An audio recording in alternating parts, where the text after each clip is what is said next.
later. Okay, so no worries if you have to leave before or you want to rewatch something later. And I'll let you start, Fabian. You can share. Thank you. Okay, fantastic. Thank you very much. Thank you very much, Chris.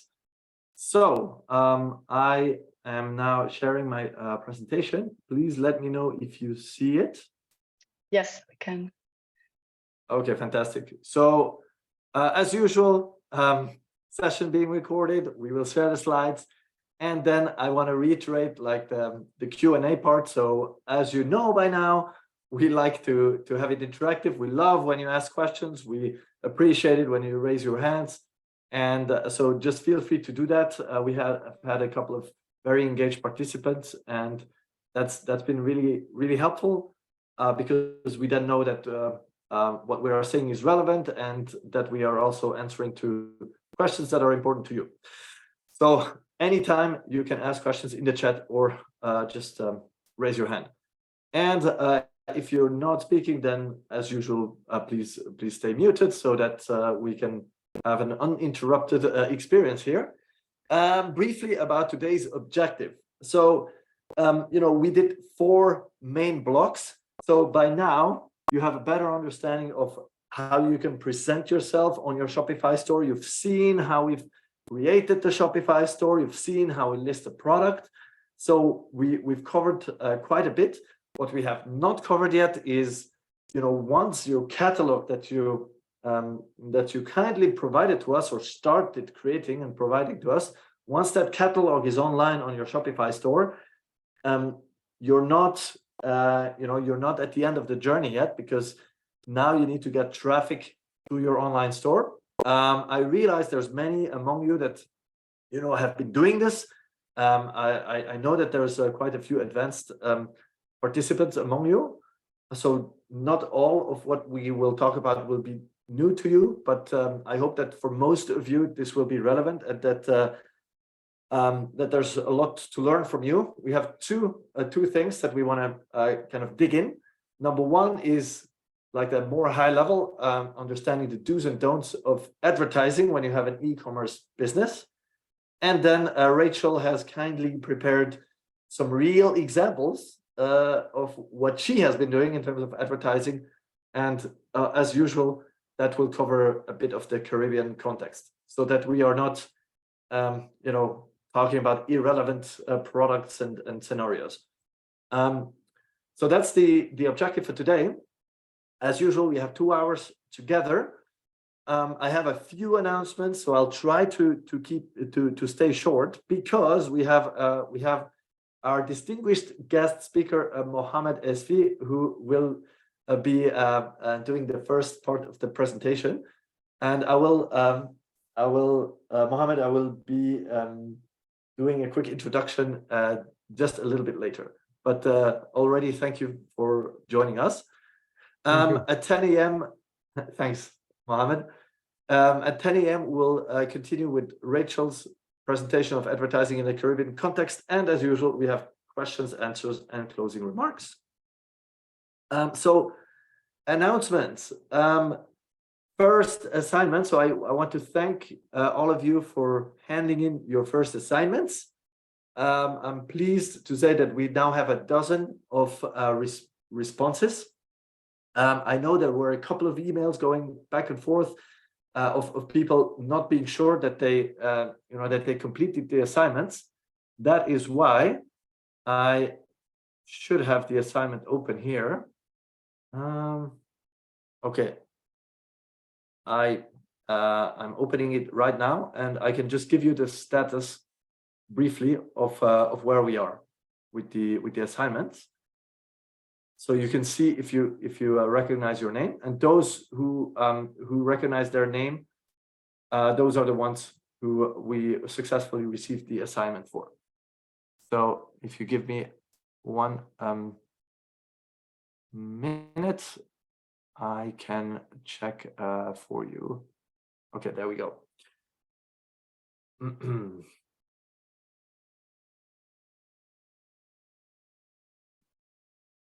Here, we're just giving it a second to load, and we will then see the list of response on here. Okay. Yeah, actually, we had a few more in the meantime. So we have 15 respondents. These are the email addresses. We will also just make sure that you guys get the confirmation. I believe, Chris, that you guys already also sent confirmation emails, right? Yeah. So we have those 15 people. If you see your email on there now, then you know we've received it. We just have a couple where that didn't hit the submit button. So we have Dominique, and then we have this email address here. So if you recognize yourself, feel free to reach out to me or the team, and we can make sure that that everything is received and works properly. But to those 15 of you who did the assignments, thank you very much. And what that means for you is you will be considered for the next stage of the program, which I will talk about or repeat a little bit in a minute. Regarding the second assignment, we also have a second assignment that we shared with you last week. As usual, let me give you the reminder here. So we would like to ask you to complete the second assignment by the 24th of July. That is the next Monday. And I will share here the link to the assignment. So in case you have not yet done it, here is the link, and please go ahead and open the link, and you can work on the assignment in the next days. Deadline is the 24th. You can actually start the assignment and come back anytime, and any changes are being saved automatically. So it's pretty convenient. Nice. So regarding the second assignment, I actually had a comment from Jens. So Jens, I can see you're here. So welcome to the session as well. Actually, thank you for spotting a small glitch in the Excel sheet. So all of you are, we have shared with you this Excel sheet, which allows you to automatically calculate your profit margin based on the analysis that you do and the prices that you find that your competitors have. And what I did is I was hiding like a section of the sheet, which is very valuable when you want to see your profit margins for for multiple products sold, right? And there is a small issue here with the formula, which I will correct. So thanks again, Jens, for spotting it. Otherwise, I double checked the rest of the document, and everything is working as it needs to. But Jens, I think this was the glitch that you found, right, on the multiple items. Otherwise, everything was fine. Is that correct? Exactly. I didn't know if we have to fill it out or not, so I deleted the square and or the rectangular. Okay. Yeah, I was actually wanting to keep it simple and just do it with one product because and I was hiding it on purpose so as to not confuse people. But obviously, it's great that you did it with multiple products, and I can also see from your exercise that you handed in, it makes more sense in your business to sell multiples. Otherwise it's not a profitable business, pretty much. So anyways, thank you for that. Then we have so far we've received I believe 4 responses for the second assignment. So again, just want to encourage you to work on it. You have a bit of time left, but you can start whenever you're ready. Okay, and then very briefly, just want to recap what I already talked about. About next steps for this program and the benefits of the next phases. I know I already mentioned it, but it's important. So I just want to recap and make sure we're all clear on the next steps. So right now we're in this sort of blue section, June and July. where we do all the theory. So all the theory has been packed in, and 3 assignments. So 2 which you've already received and 1 which you will receive tomorrow. And once the assignments have been handed in, that will be by the end of July. This will be the basis for the decision of who we can select for the second phase, which is individual coaching. And in August, you will be mainly in touch with Rachel. Those of you who make it into the selection will be mainly in touch with Rachel to get your Shopify store populated with the products, to do the storefront design as we saw in the practical session. And we will also work through a couple of more points, such as your shipping setup, and then the store policies, and a few other things.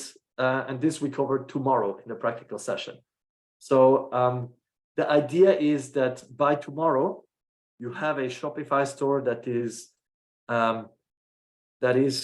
I would say, 80% ready, and that then you can start 80% ready from a technical perspective, right? So that in August, those who get selected can then pursue and have individual sessions, again mainly with Rachel then, to bring more products into the store and to solve any remaining issues. That's what's happening in August. Full disclosure, I'm actually going to be on paternity leave during a couple of weeks in August. That's also the reason that we designed the program this way. I will be back towards end of August, early September, and then working also on individual coaching, but more on the shipping side, helping you guys prepare your shipments for the warehouse, for those who get selected and apply to this part of the program. The reason I say that is, of those of you who we select, I understand that some have great appetite to ship products into a warehouse, and some lesser appetite, and that's why we will just make sure, before we start the work, that we also properly select. But this is separate from the selection into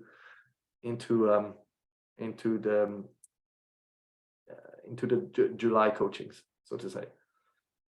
I hope I'm not confusing everybody with this, but to briefly recap: June, July, all the theory; August, preparing the store together with Rachel; and then September, mainly working on shipping and preparing shipment and logistics with me. Are there any questions or doubts about this? No. Okay. So that hopefully means everything is clear. I'm not going to go over the benefits again. You already know. There is, the only thing I'll say is there is. I really encourage you to continue working on your assignments like you've already done, because there are some good things that you get when you can be selected for the next phases. Okay, I think that wraps it up for the assignments. I'm a few minutes behind, but I think we're ready to start with the content. And without further ado, I would like to present to everybody our guest speaker, Mohammed Esfi. So Mohammed, welcome again. It's really nice to have you here. Mohammed is joining us from an island as well. I'll let you talk about all of this. What I will mention is, Mohammed and I have been working together since a few years. We met at the International Trade Center in Geneva when I was working for eBay, and yeah, I really have appreciated working with you on really helping sellers connect with international markets.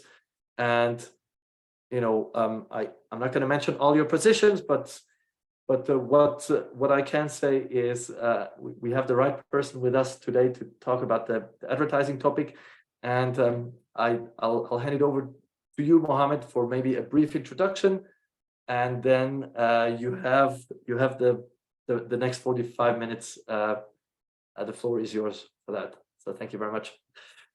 Thank you, Fabian. May I try to share my screen? Yes. Yes, of course. Yeah, please do. I think Yeah. you should be able to. You can do it directly, Mohammed. Yes, I can. Okay. So thank you, Fabian. Thank you, Chris, for the opportunity. Do you see my screen? Yes, Yep, we do. we can see it. Yes. I'll try here to put it in full screen.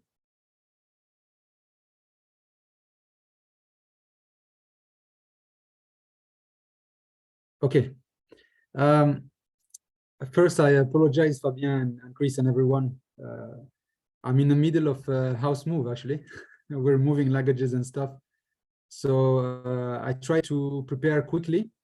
Like you said, Fabien, something that we can step back as business people and look at our marketing, especially in the context of launching a Shopify store or any store for that matter, any e-commerce store. I wanted to share with you a practical experience. So Fabien started to talk about what we have been doing together, but I started e-commerce when I was 17 years old. And then almost everything that I have done was e-commerce or heavily related to e-commerce. And also maybe something that is interesting for you guys is also how to do e-commerce when you don't have so much money. That's also something that is very important, especially when it comes to marketing. Marketing can be a well, or can be throwing money out of the window. You know, if we don't have a proper strategy, it's really like the unfatigable and always hungry beast that asks you for more money and more money. So I want to share with you like what could be the approach of preparing web marketing, and I only have 2 slides. And then, like Fabian said, we are happy to take questions and interact. And again, this is an experience. This is one perspective, and every one of us have different experiences. But I guess I can share at least some of mine. So if we look at marketing, you could look at marketing in 2 ways, in 2 sections or segments. There is on the left side what we call the rental marketing. It's a marketing techniques, marketing channels, marketing services that you have to pay for the flow to continue, for the flow of traffic to continue. As soon as you stop paying, it disappears. So that's what we call, you don't own that marketing channel, you rent it. So it has its pros and cons, and I wanted to present to you also timing wise. So if we look at the left, what is renting marketing? Renting marketing is when you pay for ads, for campaigns, for services. So if many of you probably are already doing that. There are 2 things that the web paid ads services providers are charging. There's what we call CPM, which is cost per mille or cost per 1,000 views. This is when you have a banner, a logo, or an ad, and you pay per 1,000 views that marketplace or that website that is providing you exposure. So you pay per mille, you pay per 1,000. And then there's other campaigns where you pay per click. So that's AdWords, you know, that's Amazon ads, where you pay for every click. It can be 5 cents, 50 cents. Some clicks are even $5 a click for banking, finance, and very expensive keywords. So these are usually now sold in auction. So all these traffic providers, they will bid. They will make the keywords available for bidding, and then the more you bid, the more you get traffic. So it's an interesting traffic source, but it's also a very dangerous traffic source for SMEs. So there is a way to deal with this. There is a way to handle it and to benefit from it, but not be cannibalized by it in a way. And what you need to understand, beside the CPM and the CPC and the campaigns and the targeting with keywords, is what we call the CTR, the click-through rate. So the click-through rate when you are in paid advertising is very important, because you're not paying for results yet. You're paying for someone who saw your logo or your banner You're paying for someone who clicks, but you are not making money yet. You're not selling anything. You're not getting their email address. So you're not owning the relationship with the client. You're really paying like for a small intent. That's what they call, actually. It's an intent. And once you have that intent, somebody saw it, somebody clicked on your ad, then you need to transform it. You need to think about your conversion ratio. So for example, if you're making a CPM, which is a campaign for display, you want to have a message that at least, let's say 0.5%, 1% of the people see it, will be enticed to click it. So that's where you play with colors, with designs, with words, and you increase your CTR, your conversion rate. Likewise, for people who click, even after they click and they come on your website, there is still a journey from somebody who clicked and reached your website to somebody who is going to pay and buy. And that's also, there is CTR and conversion ratio there. That depends on your user interface. The Shopify website, I think you guys covered it. The user interface, the user journey, the ease of ordering online and all this. This plays a very critical role, because sometimes, especially when you're a beginner in web marketing, you may fall under the first assumption that the more money you put in advertising, the best it is. And that is not true. That is not 100% true. For me, it's 50% the money you put in, and 50% is your ability to convert that traffic that you get. And it's better to increase your conversion ratio rather than your paid advertising budget, because you will have better clients, you will have better targeting, better transformation, and you spend less money on clicks and ads and displays that will not necessarily bring you sales. So just keep this in mind. Paying for ads, it's fine, but it's very important to really think through, am I converting the best I can? Because that should come first before you pay for an ad.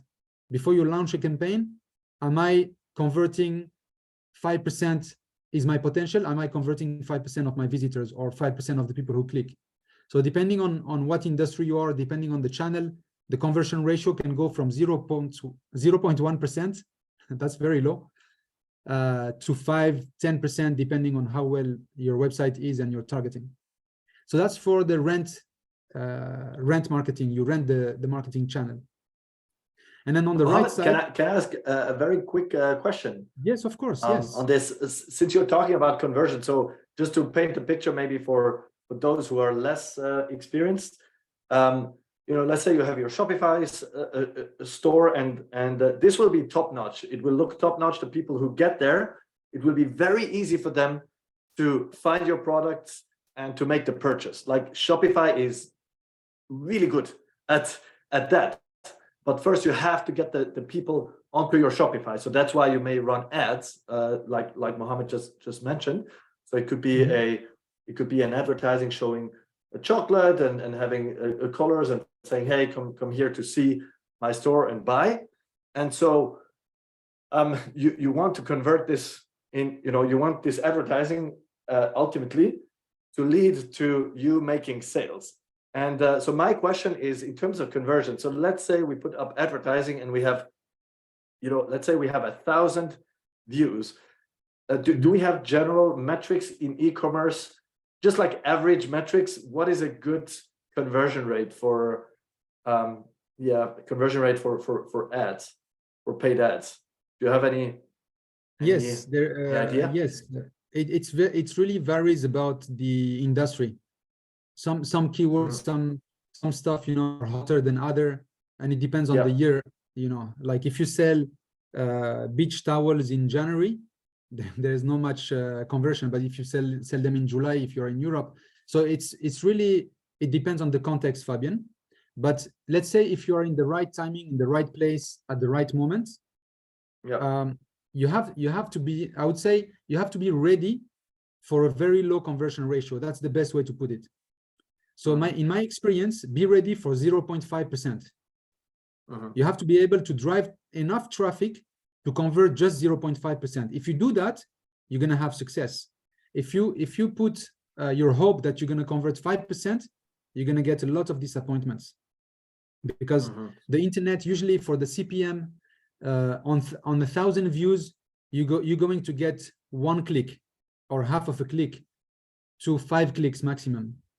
When you get 50 clicks, you're really good. So it's really like between 0.5 and 5% conversion ratio. You're already happy. And just to be clear, so you would say of the people that land on your site, you would expect of those that land on your site, 0.5% to convert into a sale? No, or is I'm it talking the CPM? You're talking about Those- CPM. So of Yeah, 1,000 those people who that see your see your advertising- ad, yes, Exactly. okay, you will have So those 5 who that see click your on ad- it. Mhm. Exactly, yeah. Yeah, This particular, because this is like very up in the echelon of driving traffic. We're still Yeah. far from the website. So the conversion ratio is really low. So brace yourself, I would say, for 0.5%. And when you do CPC, cost per click, like in Google AdWords, for example, you can get a cost per you can get a CTR of clicks between what I said, 0.5 to 5%. The average I get usually, and it depends on the keywords you choose. When I get 1%, 2%, I'm happy. And what I do, just as a personal sharing, is that you can spend a lot of money on Google AdWords and other paid advertising. So what I usually do is that I prefer to give it a bit more time, and I go for what we call long tail keywords. You familiar with that term, Fabian? Yeah, So yeah, long like the tail, more yeah. specific ones. Exactly. So instead of going, for example, if you sell, we're dealing with coconut products, yeah, coconut-based products. Coconut and chocolate, and also cocoa. Chocolate. Yeah. So let's take chocolate, for example. If I go and I do a campaign on Google and I target chocolate as a single keyword, that's red zone. There's going to be a lot of blood there. Everybody wants to pay for that chocolate. So the click will be like $1, $2 per click. And you're really not sure you're going to make a sale out of 100 clicks. So meaning that you're going to spend $100, $200, maybe you will not make a sale.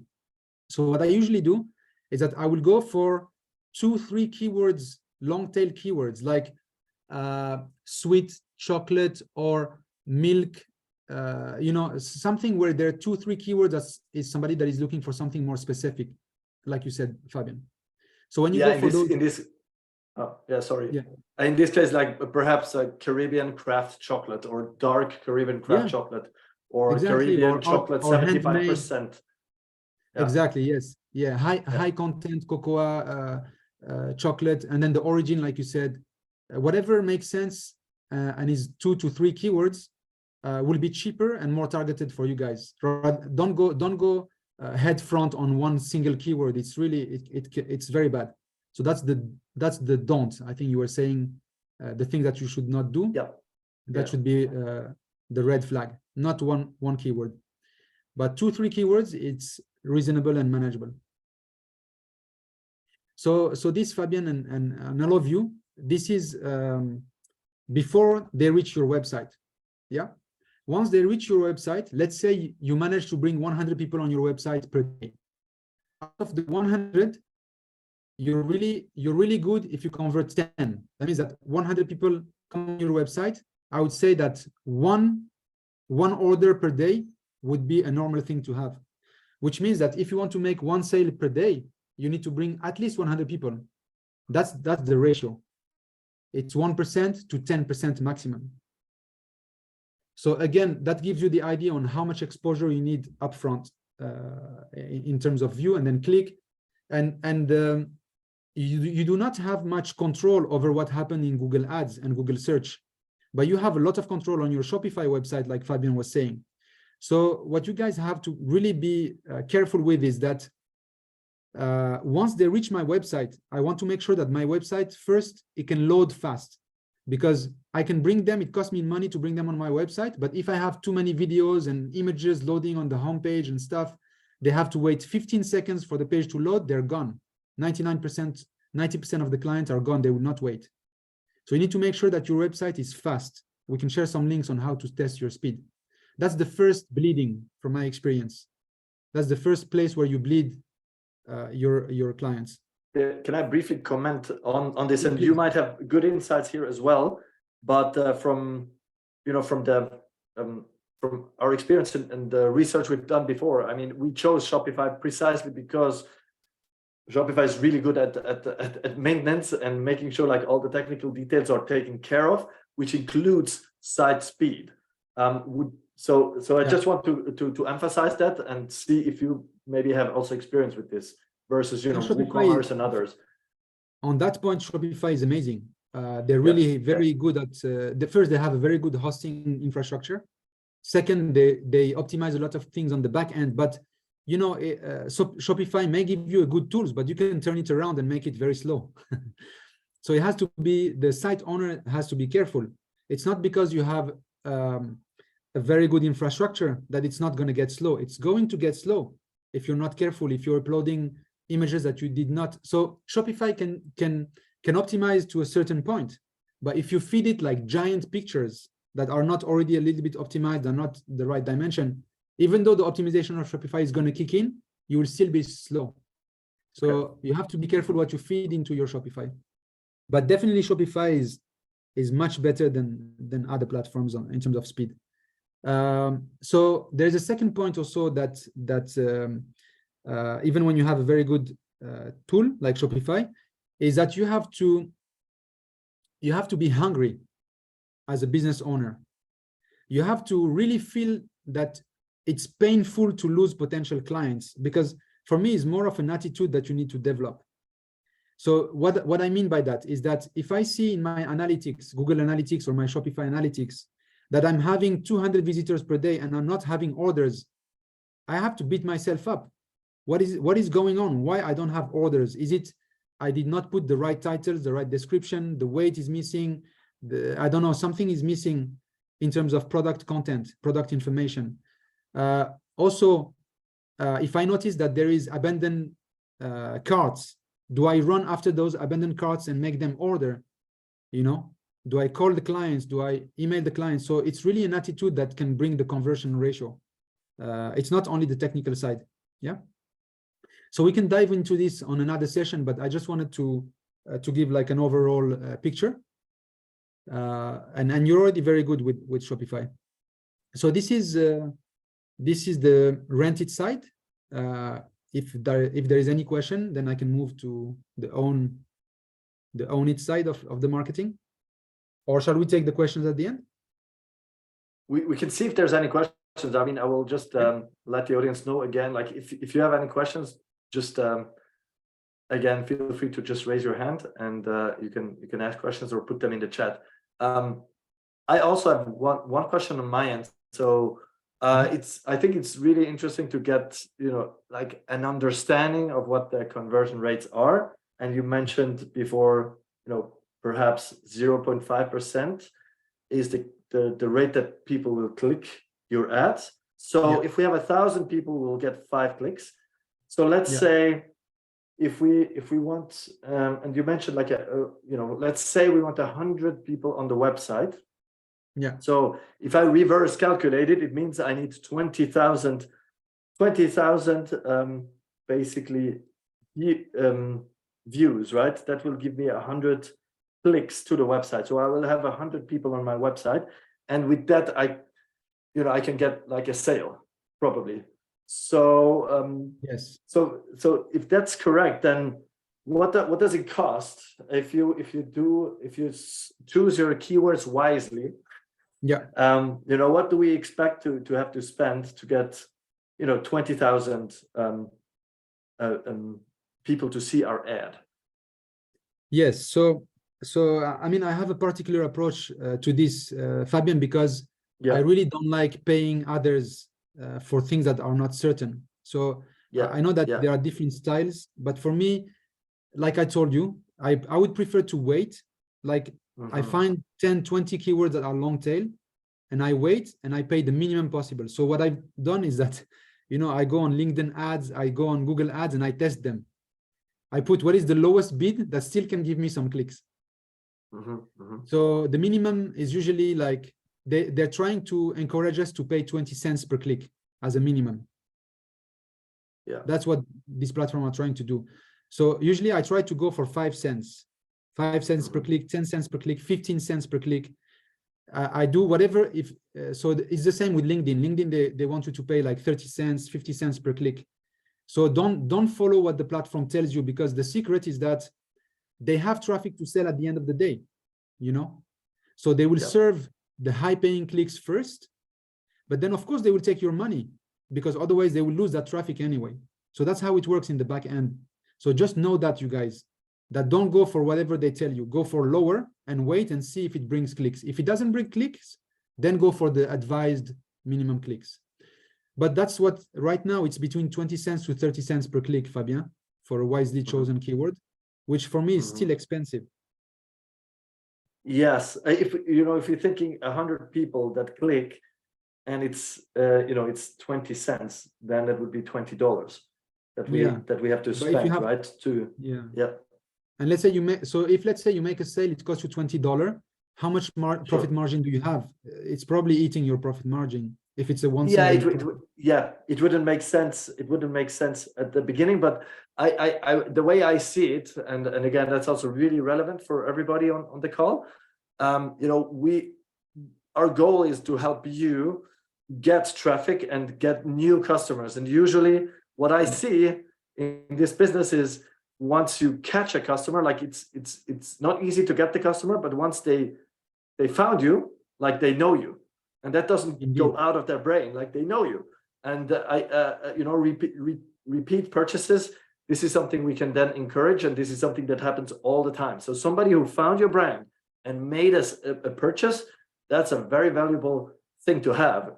Each customer is super valuable, and they like you, they have sympathy with you, and you can easily connect with them again, and they will likely buy more, right? So, and we have money to invest, right, in any of the sellers that get selected here, so that you don't have to worry too much about marketing costs, because this is what we can help with. Yes, and actually that's very good, Fabien. And I can tell you what, on my side, I decided personally, is that even if somebody comes to my website and registers, even if they don't pay, I'm ready to pay $1 just for acquiring that contact information, like you said, because later I can email them, send them promotion, and after a few months, they're going to buy. So yes, even if you don't have the sale immediately after, it's very important that you're on your Shopify in a prominent way. You have somewhere where people can subscribe to a newsletter, because they may not buy, they're not ready to put their credit card, but they may put their email address to get some interesting information, like, I don't know, recipes of the month, health advice, something. And that's actually also a way of converting.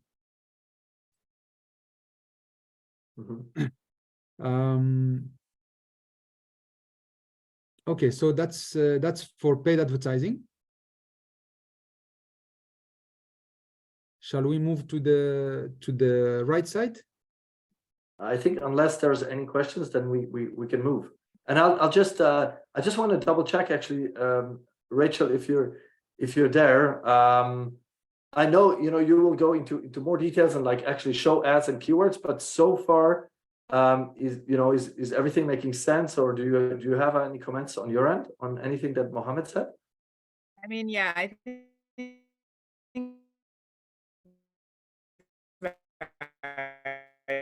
which is good. Can you hear Rachel? Kind of because when I do my part, I'm gonna. Are you here? You're breaking off a little bit. Hear me?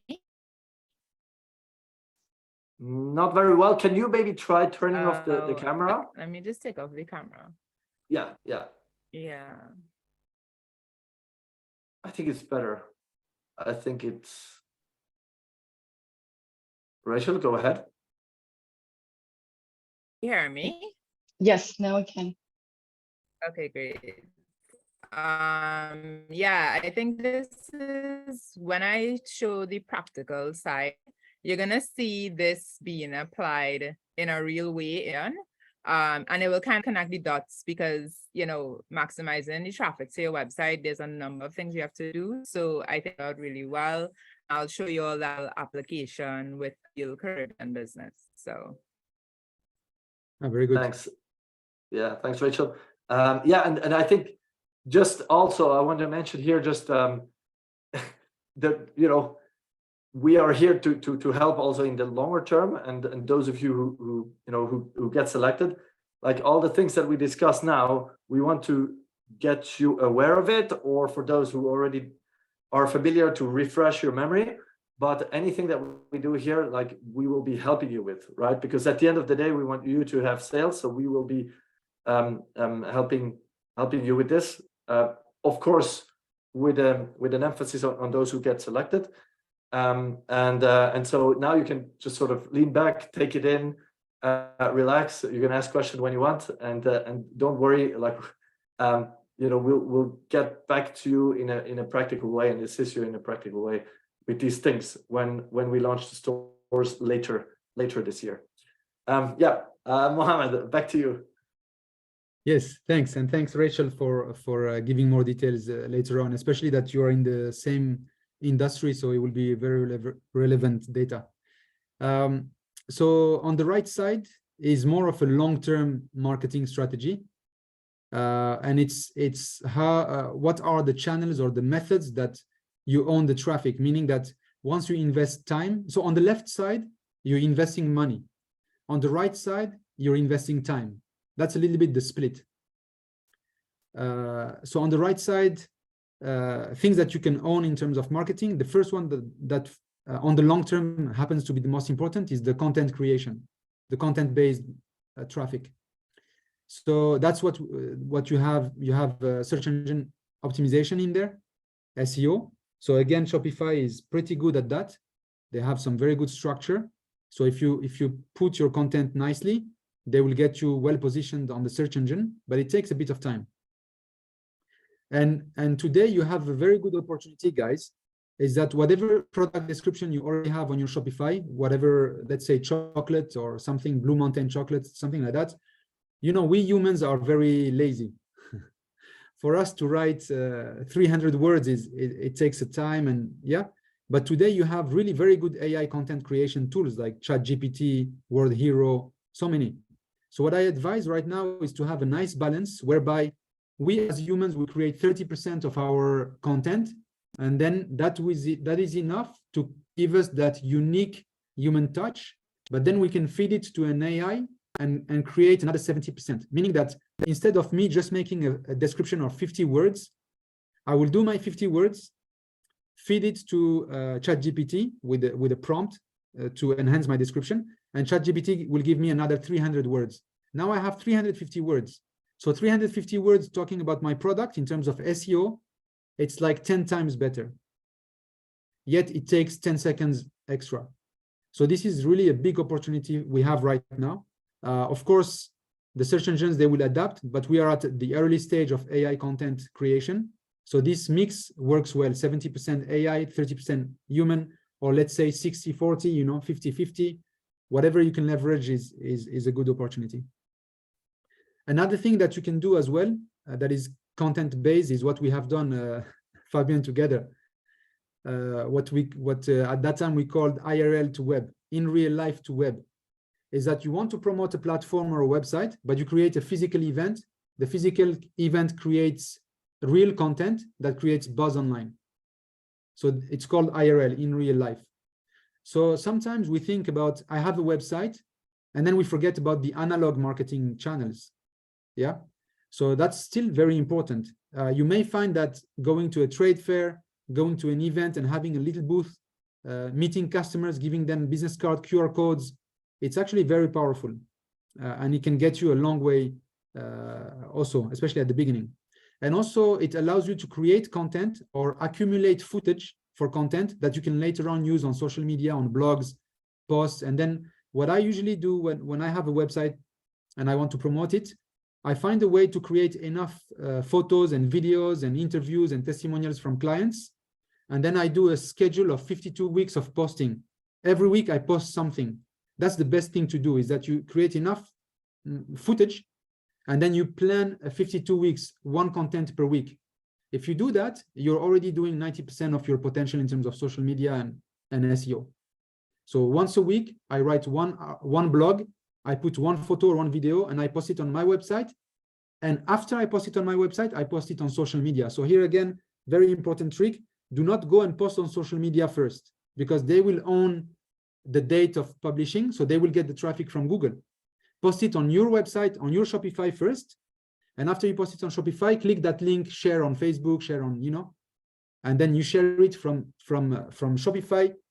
You post it to the other social media. That's very important. If not, you lose ownership of your own content in terms of timestamp. Mohammed, I have two quick comments. Well, one comment and one question. Yeah, sure. So the one comment is the trade shows. That's a really great thing that you mentioned, because actually the plan for this program, there are some companies with us today here that are already planning to go to trade shows in the United States and in Europe, and that's precisely why we are kind of revamping or upgrading the experience, because of this, so they can have the Shopify store as a visit card. So I'm really glad to see it here. So it's aligned, and the question was with regards to social media and content. I mean, this just seems like a lot of work, and it just seems like we're just trying to open a new channel, and this is likely not going to be a huge channel compared to other types of business we can do, like B2B.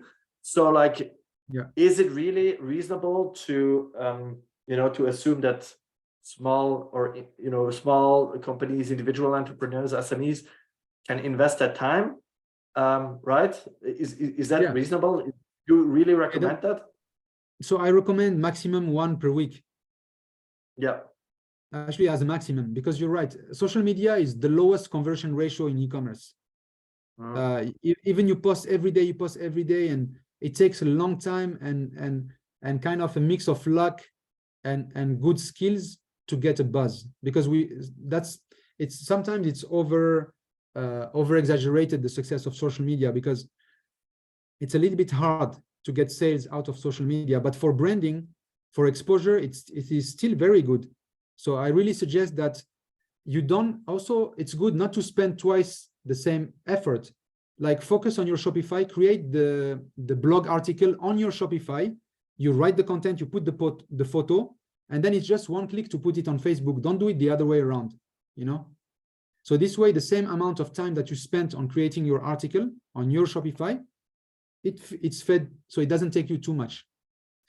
So if you do it this way, I think, Fabien, you get the best out of social media without over-investing in it.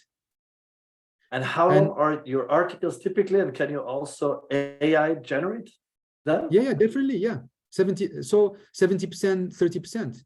With ChatGPT now, you can create a summary of your article, and then you tell it, I want to talk about A, B, C, D. I want the 5 best, the 5 pros, the 5 cons of this and that, and boom, it will make the article for you. Very cool. Okay, great. I made a note, and we'll look into this when we get to the stage. Yeah, cool. Yes.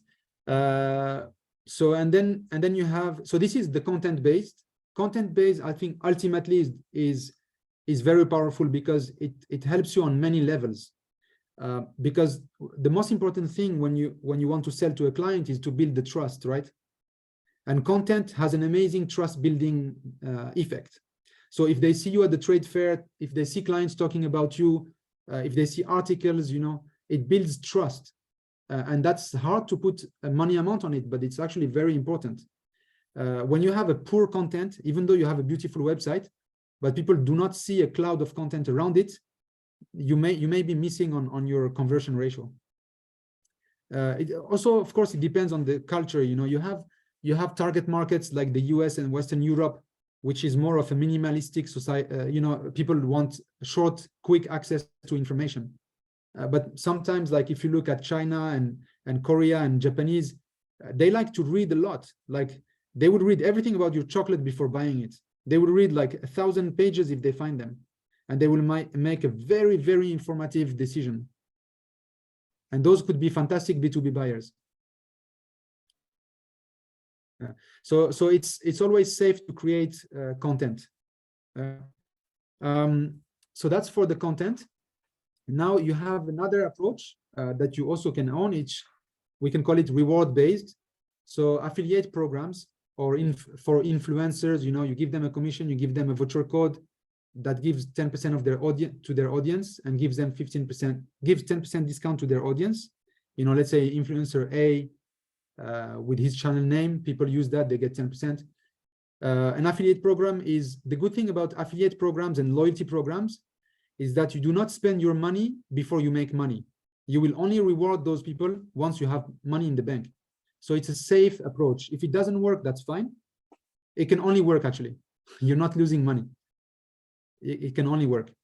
So that's something I really advise on the long term, to build a network of reseller, a network of agents, a network of affiliates, influencers, even if influencers sometimes may not be applicable. So I'm not talking about an influencer that is like a superstar, but it can be like somebody who talks about nutrition, you know.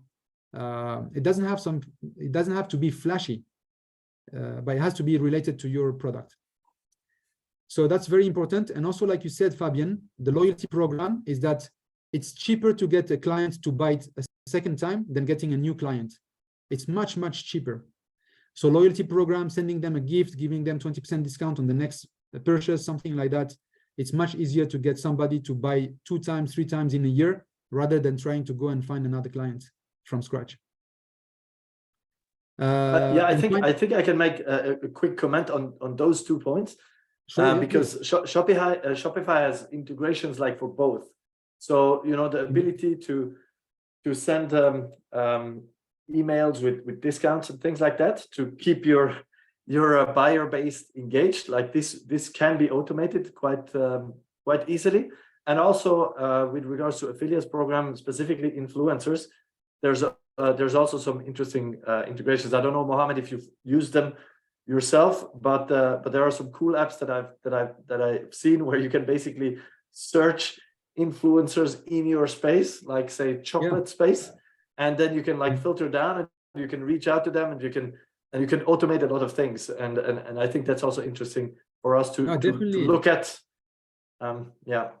Yeah, I use a few of them. Maybe they're not so famous. I use IntelliFluence. Okay. Yeah, so there are many, and like you said, the good thing is that Shopify has a whole gallery of extensions and plugins that can connect your Shopify to many external systems. Very cool. So yeah, that's very good. And then the one I put on the right side, I call it the cold outreach.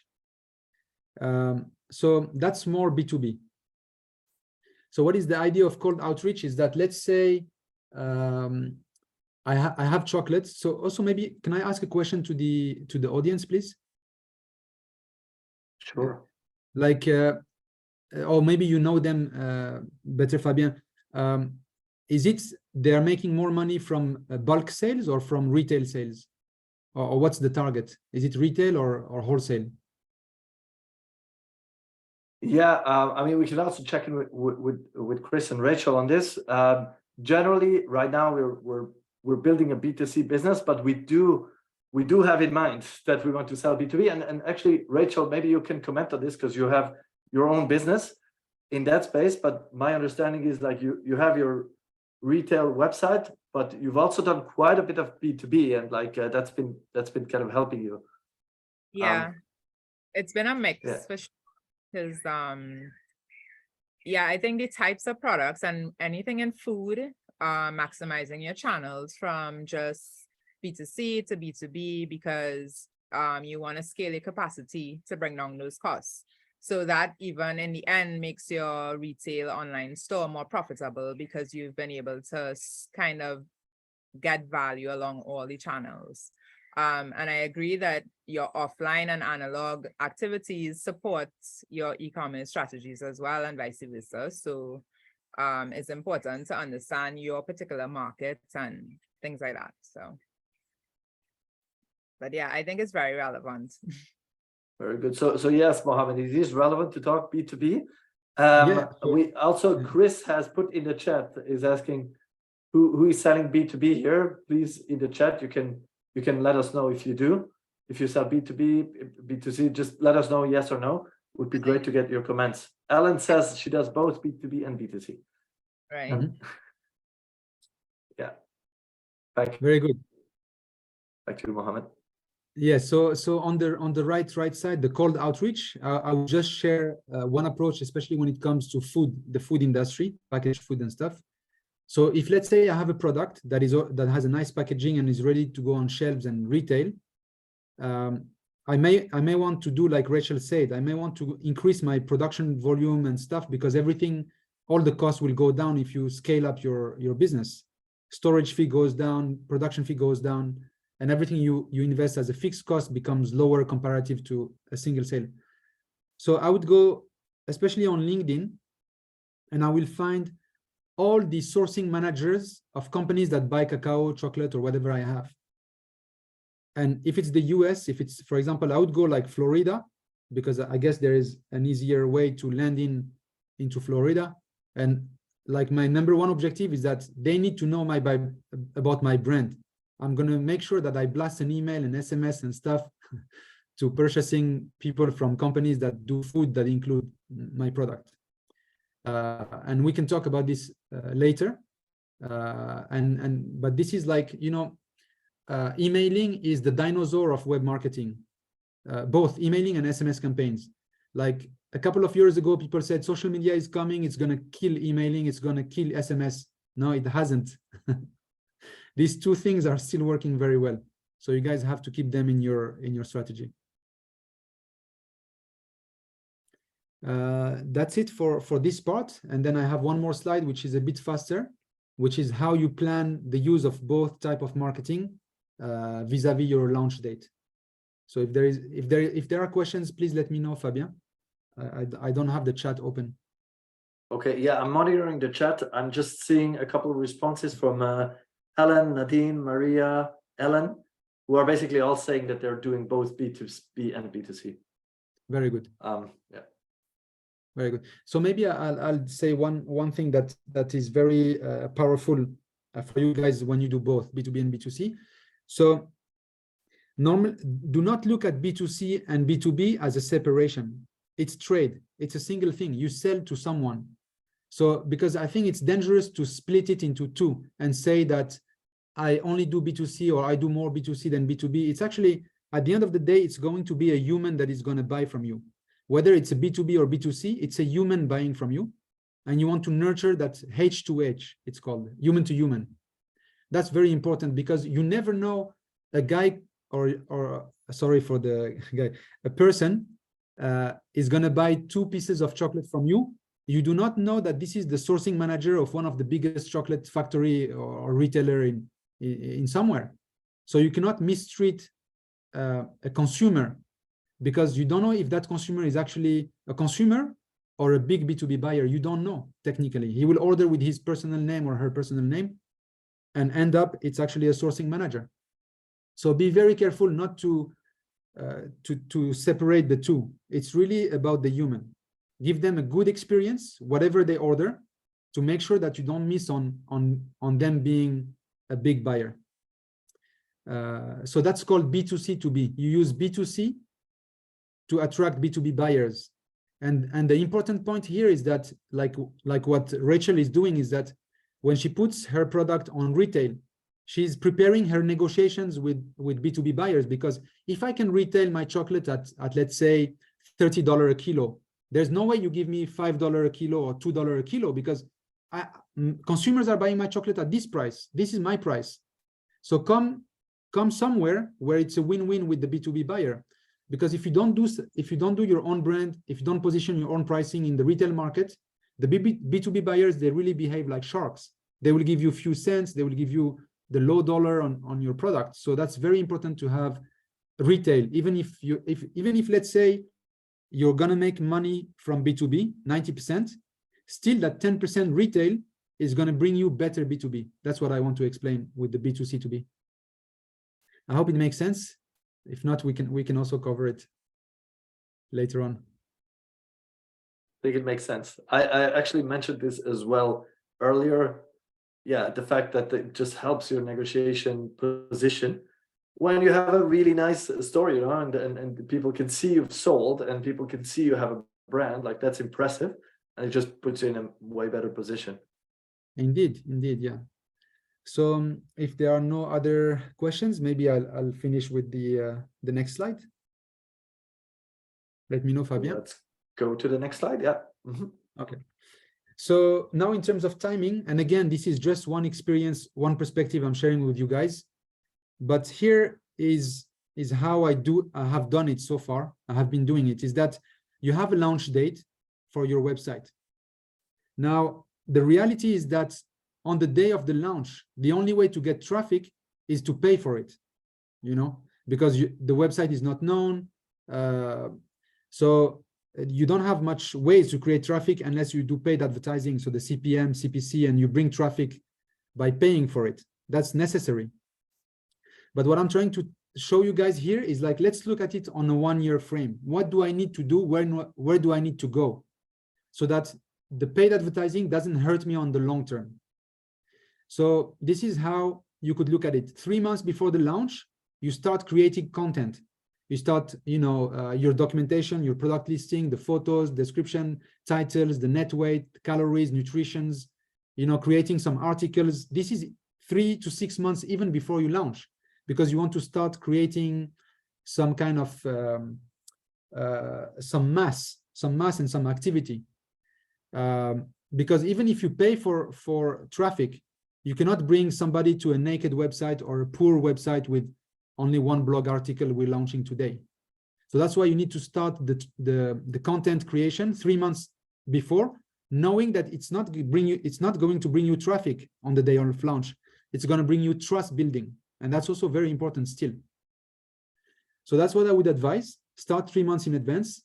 On the day of traffic, on the day of launch, or maybe 1 day before, 2 days before, or let's say on that week, you do a good campaign that is going to bring you traffic so that you can make sales. You can get the first feedbacks from your clients. Ask them, do you prefer blue? Do you prefer red? Do you prefer 500 gram, 1 kilo? Those first sales, I would say the first 100 sales, Fabien, is where you discover your, they call it the market match. Those 100 clients, they're going to tell you how to sell. And you have to really listen to every one of them, especially the consumers, the retail people. Sometimes we make too much assumptions and we don't listen to our first clients. But I really advise to really listen to the first clients. Take even their smallest feedback, like, hey, why don't you sell 100 gram chocolate? And you say, no, because I don't have the packaging. No, listen to the demand, because that could be a very nice fit. Yeah. So that's what I would say. So you pay for traffic, and probably 100% of your traffic is going to come from paid advertising, the rented way, on the day of the launch. But then plan yourself when you want to phase out the total reliance on paid advertising. Is it in 6 months? Is it in 9 months? In my experience, SEO, search engine optimization, and content starts to drive traffic after a couple of months. So maybe you can only rely on some organic traffic after 6 months to 8 months. So you need to plan in advance to survive and to have traffic that you have to pay for it for a couple of months. And then I don't say that stop completely the paid advertising. I'm just saying, like, find the minimum you need to do in paid advertising to keep the business running well. Is it 20% of your traffic? You pay for it, 30%, 10%. The lowest is the best. But also you don't want your sales to slow. So you guys can find the right balance. But I would definitely try to push my green line to go up faster. Because if 80% of my sales come from organic traffic, that means that my marketing cost per customer is getting very low. So I will get more margins. I can give more gifts. I can boost the loyalty program or the affiliate program and get more partners, more retailers, things like that. So this is from my experience. I try to get the crossing point at about 6 months of the launch, 8 months of the launch. I want to make sure that my organic marketing has taken over my paid marketing. And also by organic marketing is also like, we didn't cover it, Fabien, but it takes time to build traffic for your own website, but there is already traffic on eBay and Amazon and Etsy and marketplaces. So that's also part of the organic. You can replicate your catalog, especially in the first few months and years. Replicate your catalog everywhere you can. Shopify has some plugins to replicate the catalog on Amazon, to replicate the catalog on whatever marketplace is there. That's also part of the organic, because you only pay when you make a sale. Indeed, it's a high commission, but when you count it, it's a it's safer to pay a high commission when you know that you have made a sale, rather than paying a lot of paid advertising on the long run, but you're not sure you're getting the best out of that paid advertising. Yeah. So that's a little bit where I wanted to give this timeline. I hope it makes a bit of sense. Makes a lot of sense. Yeah, I think that the marketplaces, you know, I tell the group always, like, I come from the marketplaces background, like I'm the eBay guy and so on, and I do think that's something to keep in mind for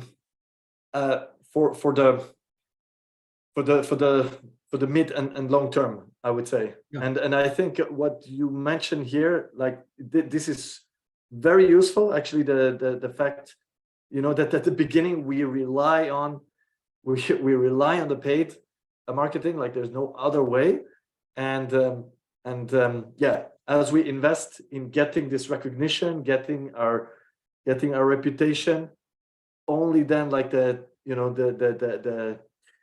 organic part can pick up. So basically all the blogs that we wrote, all the content that we did, everything that we are preparing now, it will take time to surface to people. So we just need to be aware of it. And yeah, I think that's really important, just to emphasize, or to recap, like, we can build the nicest shop and have the nicest online shop on earth and put it live, but nothing happens unless we send traffic to it.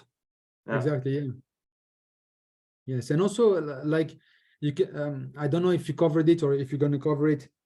The analytics are very important. You need to track your traffic. It comes from which one converts. So I hope you're covering that in the analytics, because paid traffic, and Rachel, you know it most probably by experience.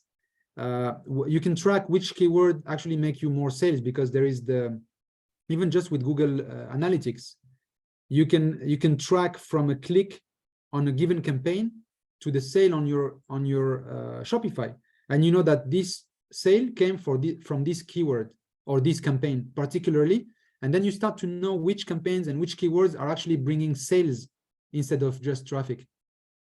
So that's very important. You need to really observe and look at the analytics every day, every week, every month, and look at the trends and what is reacting, and then refocus your paid advertising constantly.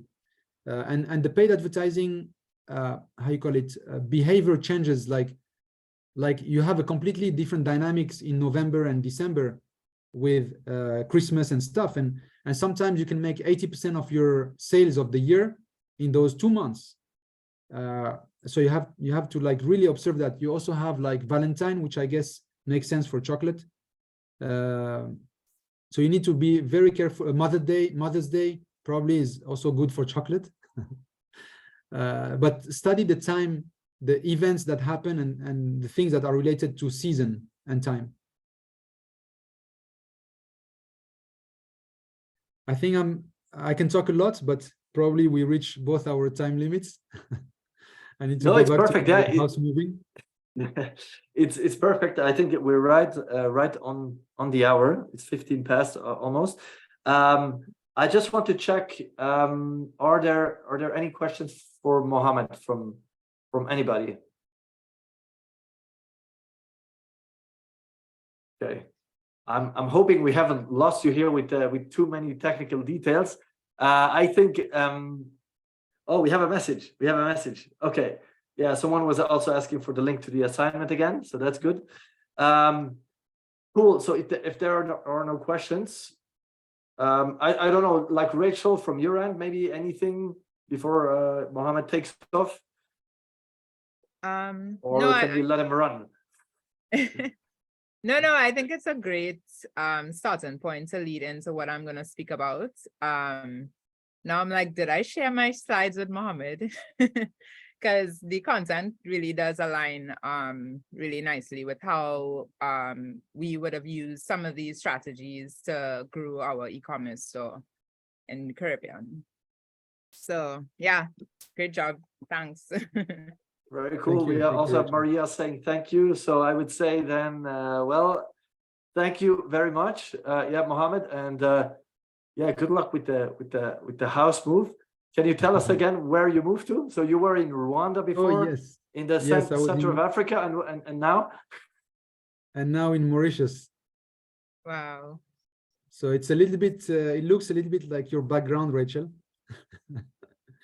It's a bit subtropical, so it looks familiar what you have in the background. Right. Yeah, I'm in Tobago, and then I had a death in my family this week. So it's been, Oh, yeah, trying to organize, but I'm here. So I'm happy to like give a real example to kind of support this data, and that these strategies do work in helping advertise and promote your website. So Perfect. So I think we'll hand it over to Rachel. Mohammed, we have a couple of comments in the chat. They say thank you for the presentation. Thank you, Mohammed. Good luck. So I think we're all hoping that the house movie goes well. I hope that we will see you later in the project. I definitely want to get back to you when we talk paid advertising campaigns later on. So as discussed, like, let's stay in touch. But yeah, it would be great to have have your kind of knowledge and your experience accompany us. But I'll reach out separately on that. sure. As discussed. Sure. Thank you, Fabian. Thank you, Chris, and everyone. And looking forward to more. And also, please don't be shy if things are missing or things are not making sense. Please reach out through Fabian. We're happy to clarify anything. Very good. Thank you, Fabian. Thank you very much. Mohammed. Bye-bye. Good day to Bye, everyone. Mohammed. Bye. Thank you. Bye. Bye. Bye-bye. hi everyone. So I'm just gonna, are you all seeing my screen? Yes. There's a few patches, but yeah, now we can see it. Okay.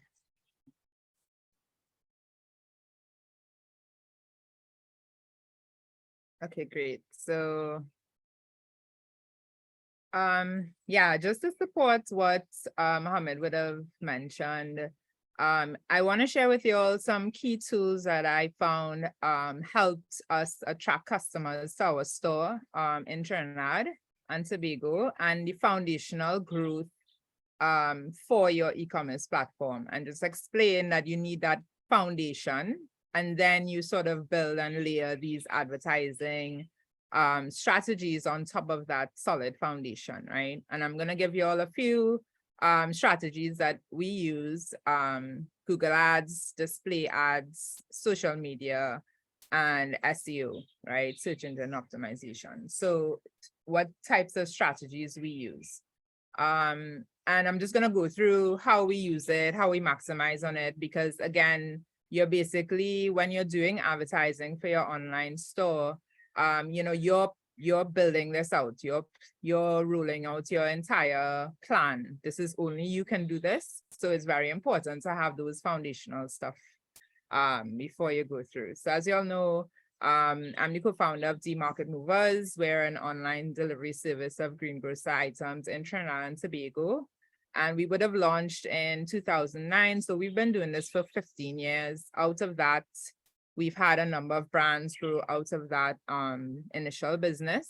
But I just want to share like how we use, these advertising strategies to really help drive traffic to our website, and, get customers shopping. Every week, every day, we get online orders. So, what things we did in order to sell, and we were selling food as well. So food on the internet, which is not an easy task. You have something perishable that you're trying to connect with consumers, So just to give you a little history in terms of data, our online store from inception went from 10 online customers to over 10,000 online customers across the world. We went from 10 deliveries to over 500,000 deliveries done in Trinidad and Tobago. And then we sold from £1 of food to over 1 million pounds of food, all local food sold on the internet. And this is from 2009 to today. And we're still here, we're still growing our digital strategy. And I'm just going to share how these advertising tips helped us grow strength to strength each year over time. So for me, I think before you even start applying any advertising or any strategies like that, you need to have understand the fundamentals of your, us having a strong e-commerce platform.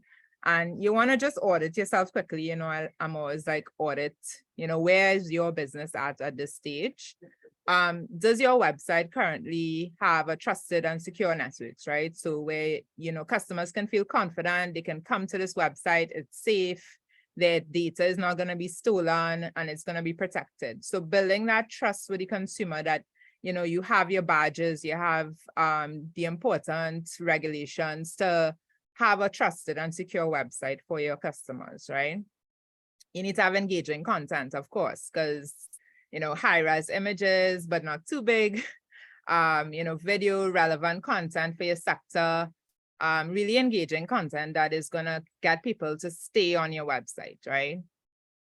And again, these are the check marks you're going through and seeing if you apply these to your own website. Online assistance, so before and after sales supports. FAQ page is, do you update your frequently asked questions quarterly, because those questions change? How do you support the customer if you have a promotion? Do you update your website right away with a promotion? And having that schedule is so important for the year. Fourth, you should have a very versatile portfolio, quality versus quantity. I don't believe in just having a million products on a website to seem full. I do think that you can come up with great ways to create combo deals, package deals, to really make your website serve your customers for any occasion that they may need your product, right? And then ease of navigation. You put all this content on, you want to make sure that customers can flow through your website easily, get to that cart, convert into a sale as easily and seamlessly as possible. And then you want to, obviously, after you have this solid foundation, drive as much traffic to your website as possible, right? And you want to drive the right type of traffic as well, right? So these are some foundational stuff that I think everyone should just sort of audit and see, is this something I'm starting with? Because this is what you need to start with to grow and build, the sales on your e-commerce store. So this is our online platform. I would have showed this before, but again, it's speaking directly to customers, it's loyalty points, it's combination boxes, it's savings. There's a lot of mix of content here for our customers, right? And there are 4 things that we did over time to really grow our e-commerce business, right? The first thing we did very early on was use display ads. So our website, it didn't have a ton of traffic coming to it, but we were like, okay, there must be other websites in the country that have a lot of traffic coming to it. So what we did was we went to newspaper websites where a lot of the country is going online to read these news articles. And we integrated what you call a display ad onto that website, of course, with permission, and we paid for that space, right? But what it did was expose us to a much larger audience of like-minded customers, because of course it's people in who's connected to Trinidad and Tobago would be visiting these news sites, right? So the display ad was a great way for us to sort of, when we were early on online, to attract more traffic to our website, and it still works for us. And I'll show you all how we make it work. And then we did a Google ad campaign, and I'm gonna just share a little bit about what we did there with that. And then we optimize our social media strategy, and we optimize our SEO mix. Basically, you will be rewarded for building a credible website. All right. So this is an example of, this is a Google ad, but I didn't have the screenshots of the first newspaper that we did it on. But this is just an example. So Loop News is, they get millions of traffic to their website. It's all around news around Trinidad and Tobago, throughout the Caribbean. And they sort of keep you connected with what's going on in different sectors of the country. But you see here, this is Market Movers display ad, on one of the highest visited websites in the country, right? So having that horizontal integration where you have an ad placed on a much more popular website, someone is going to click on this who cares about fresh fruits and vegetables and come to our website and more likely convert into a sale because they are looking for this exact product or service, right? So this is a real example of how Market Movers would have applied that type of advertising on our online platform. Can I ask Right. a quick question, Rachel, on the display ad? I'm actually really curious, based, what Mohammed mentioned. He was mentioning the kind of the models like cost per mil or cost per click. I wanted to ask you, are you? I don't know if you're going to share it later or not, but I'd be interested to hear a little bit like what kind of budgets we need and whether like the stats that Mohammed talked about. So if we want to have 100 people land on our page, we would need about 20,000 impressions. So 20,000 people would need to see the ad. Is that roughly in line? Like, would you agree that this is kind of what you see? Yeah. This is what we would see. So it is the right volume, the right numbers that you need. It's just the cost can vary depending how popular the website is or like what they leverage as their value. So some websites will say, yes, we get a lot of traffic, but is it real traffic, breaking down shit? Like, it's not bots, right? Visiting and they just add in their numbers. So I think that there are opportunities to do it, and it's cost efficient. It's way more cost efficient than taking out a printed newspaper article. Like if you an actual print ad, it actually costs quite a bit more. So I found the digital display ads on other websites, they see it more as residual earnings, not so much, they get ad space, but they get way more money if they do a printed full color ad in the print papers. So, but yeah, I mean, I find it works well for us, and I'm gonna share a little bit more too as I go along. Oh, nice. Yeah, thank you. So this is another website where affiliate, right? Where you can, have your ads displayed. So these are two very different websites.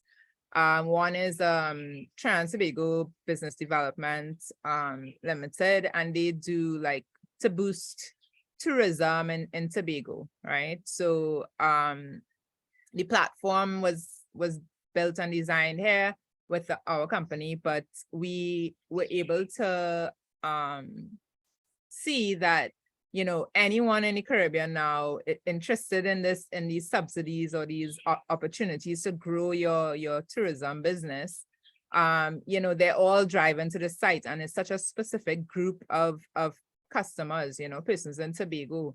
What if that's an untapped market for you? So you can advertise your products on this website and still attract very specific types of customers in a sort of horizontal way. There's another website, Caribbean Food Safety Information. So this is about businesses that would go here to figure out food safety compliance for their agro-processing products. So say now I have a product that I would sell to this exact market.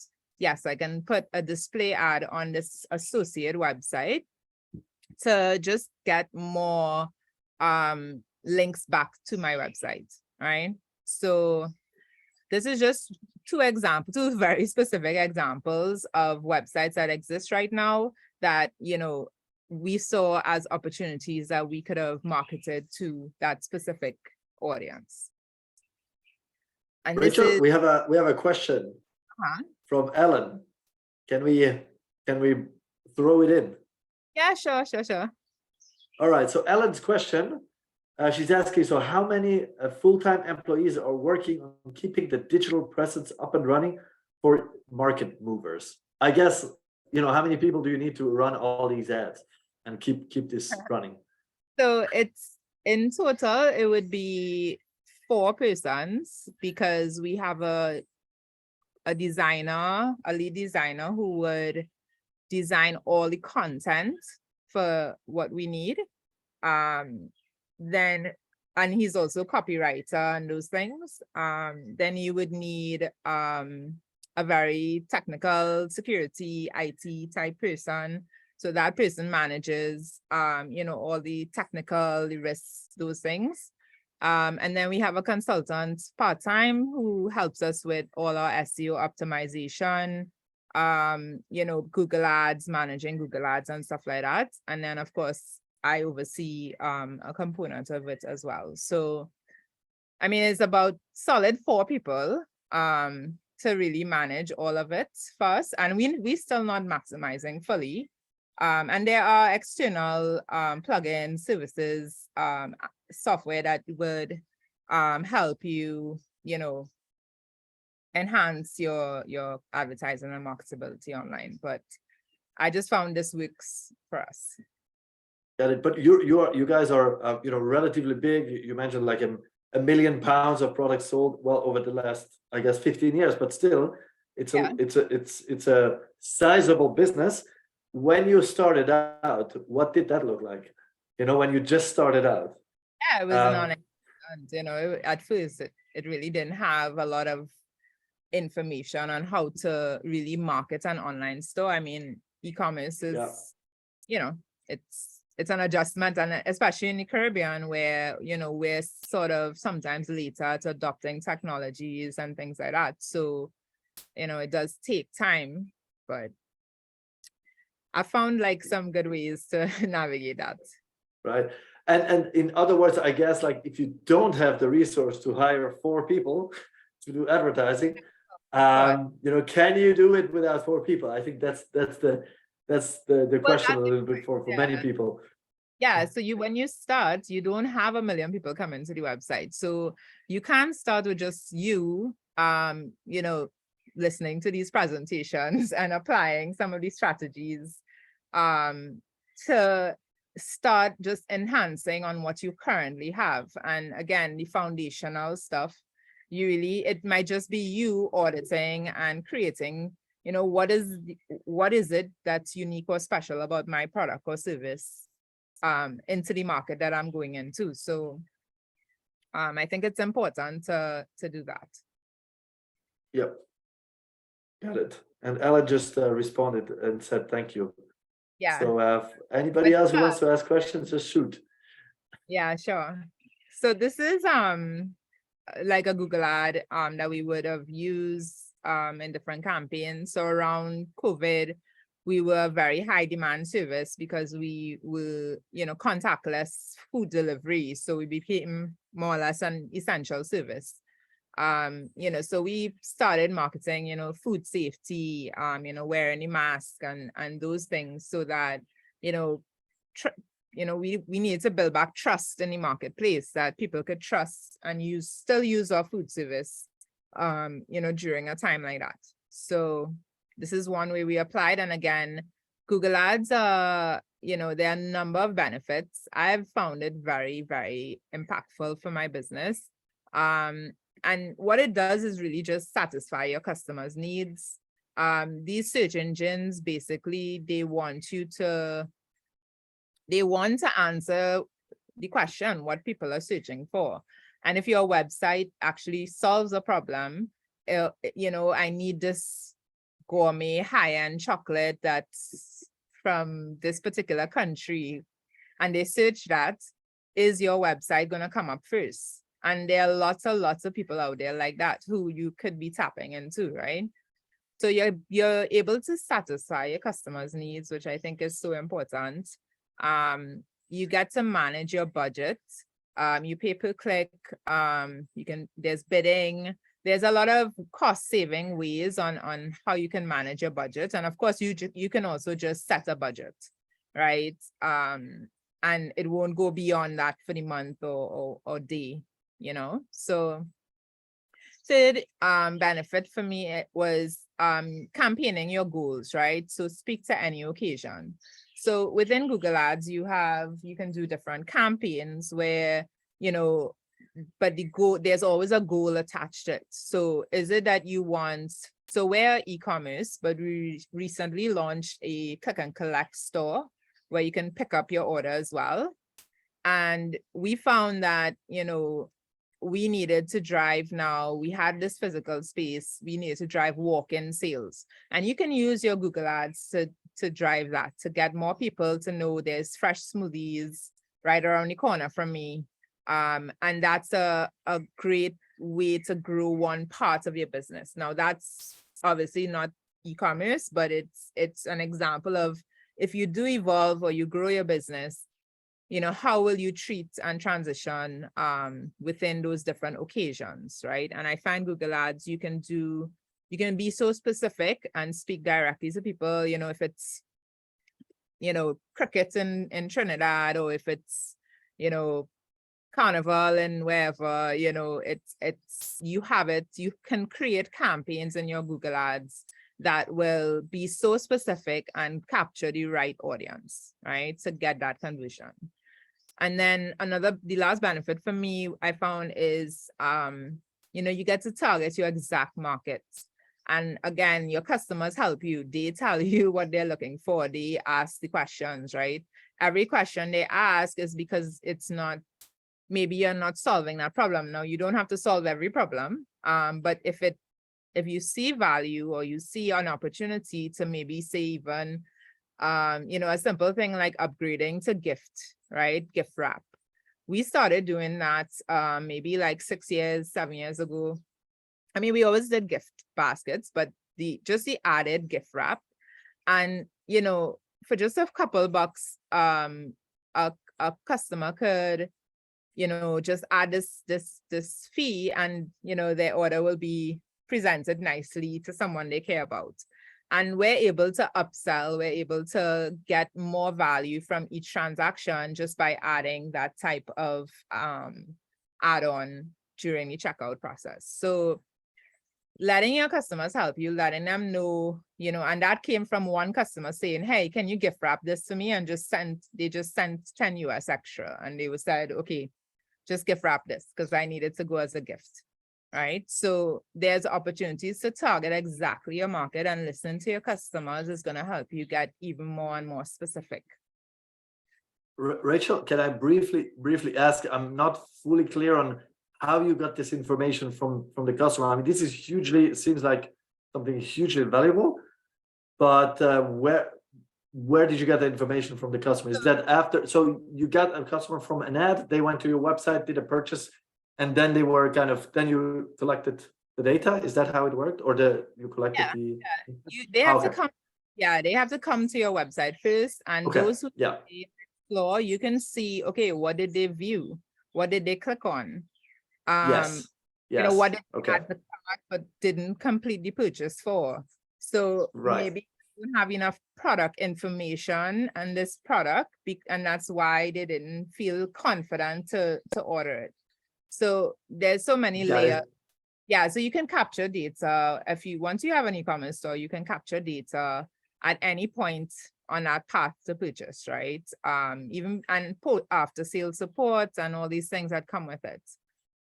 But these are the main benefits I've found from Google Ads. And I really, it helps us stay versatile and still flexible. And then as you grow and you increase your ad spend, once you see your ads are working and you can track your actual conversions, you get Google support, and you get a real person who will actually help you update and enhance. I mean, they're also upselling you, but they are still showing you ways to grow your business. And, you know, that's a perfect example of how they do that, right? So search engine optimization. I got this off of a website, overload.com, but you know, when we first started, you know,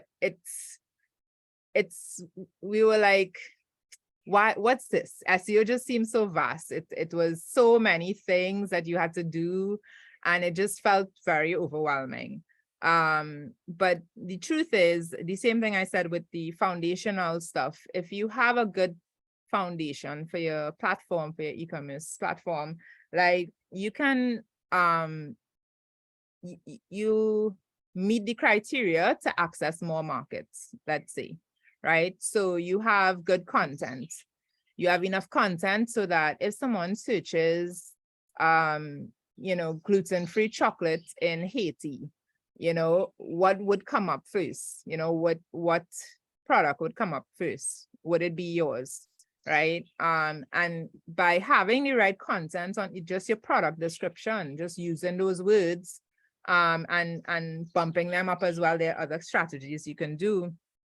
Just by using those words, it helps you and the search engines really want to solve the problem of the customer who's searching for something, right? So very important, you know, your ranking. I think Google reviews was one of the best investments. So that's part of your SEO strategy, you know, pushing Google reviews so that you have a higher rating, and it gets people to guess what they're going to choose. Are you ever going to choose the 2-star restaurants? I mean, unless you're trying to hit someone, you know, but you would always choose the 5-star, right? You would choose the one that has the best rating, where customers say they felt this chocolate took them back to their childhood, or this chocolate was, you know, so amazing. So I think your ranking and Google reviews was a big way. Even on our website, we have ratings of products as well. So, you know, thinking about that, does my strategy involve that? I mean, and what is a rating? It's basically word of mouth, right?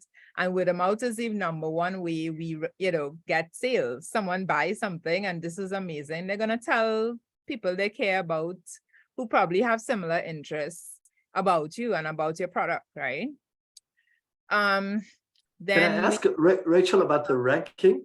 I'm actually curious. Did you integrate like Google ratings into your website, or was it just separate from the website? No, we integrated it so that we could see, the traffic and things like that. And Google Ads really helps us. We know exactly what converts to a sale now in a number of pockets, you know. So, I mean, we learn things like how to make callaloo bush is like the number one search thing in our market here. So, you know, what's the first thing we did? We did callaloo recipes. We started talking about callaloo, you know, because you want to be like connect to that buzz within. And when you have a wide and versatile SEO plan, you get to you know, you get to really tap into who your customer is, and it saves you so much time. Like, you're not stuck answering questions to persons that you know will never pay $10 for a bar of chocolate, or, you know, like, so the more you can enhance your SEO strategy, again, understanding your target group, you can get data from, you know, many platforms to see who is really engaging with your ads, who's engaging with your content, right? Who's asking the questions. If you have a chat support on your website, you know, how many times a day does someone come on and really ask a question? From the time they're asking a question, they're interested. It's for you, and all it might mean is that they're just missing one tiny piece of information that you forgot to integrate into your SEO plan. So these are just some quick examples. The benefits of you know, optimizing these things is one, of course, you get higher rankings, which means more conversions on your platform, and conversions meaning a sale. Higher ranking mean no one looks on the 4th page for a business place if they're in a hurry and they just need someone good and easy to find, right? So the higher ranking gives you that credibility, and there are a number of ways you can enhance your rankings. You can pay for it. You can organically do it by having as many tags or relevant words integrated into your SEO plan, so that you can even organically, someone can find you because, you know, we are the only people in the country that sells Ruku online. Let's say that's a very, you know, rare thing, and people don't use it a lot as we used to, but that's so niche and it's so specific. And what it means is when families visiting here, they want to eat traditional food, they want to have that old time taste, right? And that's when our customers will start ordering those things, because they have to cook this particular you know, item for them. So I think the rankings is very, very important, and it helps you just be found easier and you know, solve that problem. Another benefit is I think brand awareness. So creating specific campaigns can build that brand awareness. So if there's you know, October is Breast Cancer Awareness Month, do you create a campaign around you know, give the gift of chocolate and a donation will be made to the Cancer Society? These are strategies that businesses use a lot, you know, when integrating their advertising plans. But it's, again, you're meeting specific persons who, you know, women who might be your exact target market. You know, so you have to think about that as well, right? Your budget. I find with your SEO, it's a lot more affordable, because a lot of this, again, is you can have more content added to your website. You can, you know, it's simple steps that will help you enhance your visibility and marketability. So it's not too onerous. And again, you can start somewhere. You're about to go build this new platform for your company. What do you feel now, the components that meet everything we discuss around how to stand out, the foundation of a good website, all these things?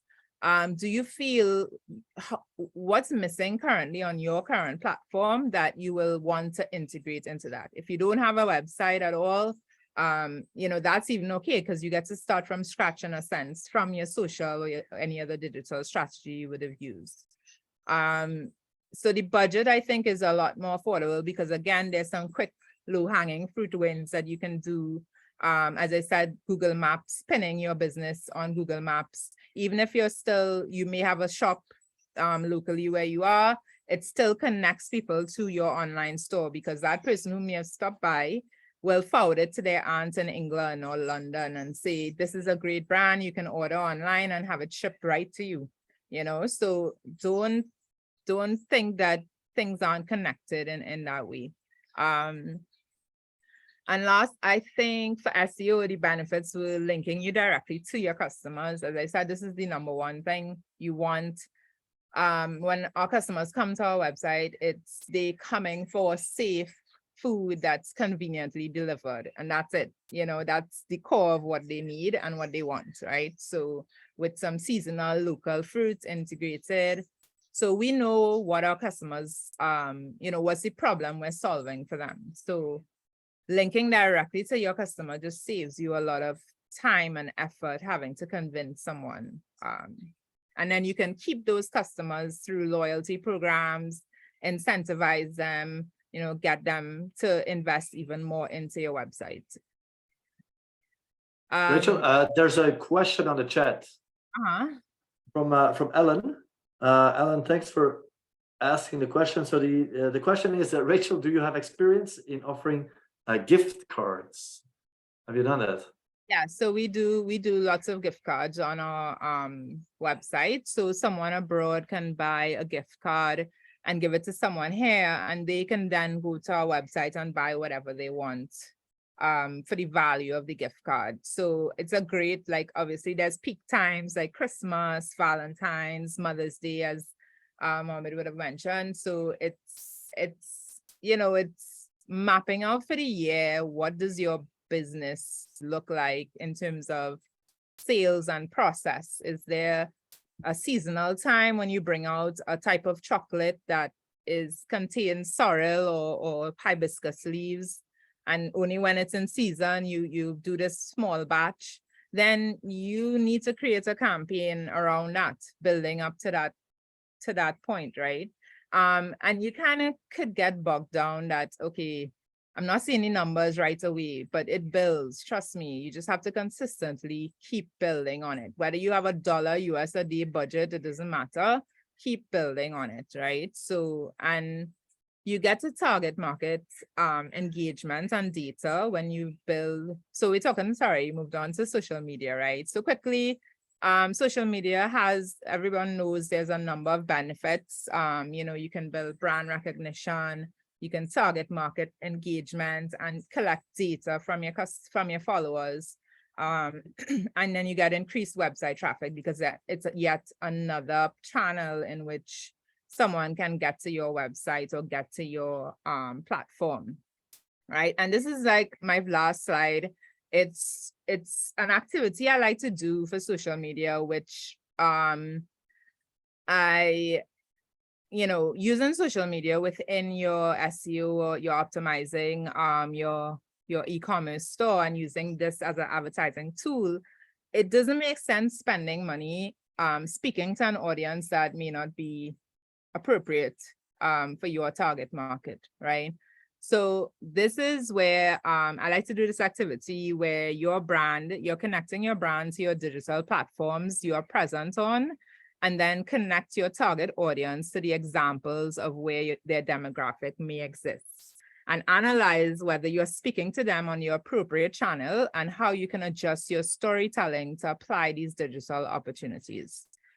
There are many other digital platforms available which can be explored, but choose the one that really suits you. So, I mean, you don't have to do the game right now, but just giving you a quick snapshot. Pinterest, if you're on Pinterest, you're looking at 79%. Now, this data does fluctuate and you have to monitor it as well, of course. But Pinterest has 79% female, 25 to 34 years old, retail products, fashion, DIY, home, beauty, food. So that's what they're interested in. If you have a product or service that will speak to that audience, then by all means, create a marketing plan and apply it and invest in an advertising budget there, right? Instagram was 51% male, 18 to 35 years, brand culture, young audience engagement, retail products. Snapchat, we have 70% female, 70% millennials, brand culture, young audience engagement, retail products. LinkedIn, 70% male, 30 to 49 years old, B2B marketing, networking, recruiting. Twitter, 60% male, 18 to 30 years, trending topics, news, culture, events, thought leadership. Facebook, 77% female, 25 to 34 years, although I feel like that age has gone up a bit. And then B2C marketing, news, events, culture, and retail. So this is my last slide, just kind of showing, again, the final components of some advertising tools that we would have used and how we use them. So when you're doing your social media, definitely, choose the platform where you will actually speak to your audience, because then you're going to spend a lot of time, speaking to people who won't buy your product or service. So I mean, you can convert them, but it does take more effort. So finding the right audience is really important. And that's my last slide, yeah. Let me just stop share. Very nice. Thank you very much. Yeah, I think that was a really nice, it worked out well with Mohammed's high-level intro and then like real case or real world examples. I have like one or two questions, but I wanted to see if there's any questions from the audience. Alan is saying thanks for the presentation. Do we have any questions maybe before I ask my one or two questions? And we're about 5 minutes. We have 6 minutes left actually, so I think we'll end right on time today. Yeah, any questions? Anybody? I don't know. Today is not a day where we have where you have lots of questions for some reason, but I do have questions, and that is, so I wanted to know. You showed us these display ads. You showed us some of these Google AdWords.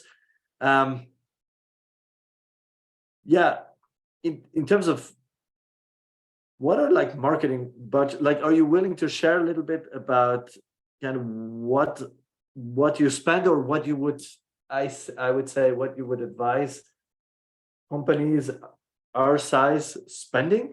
What is a place to start from? I think you're on mute. Sorry.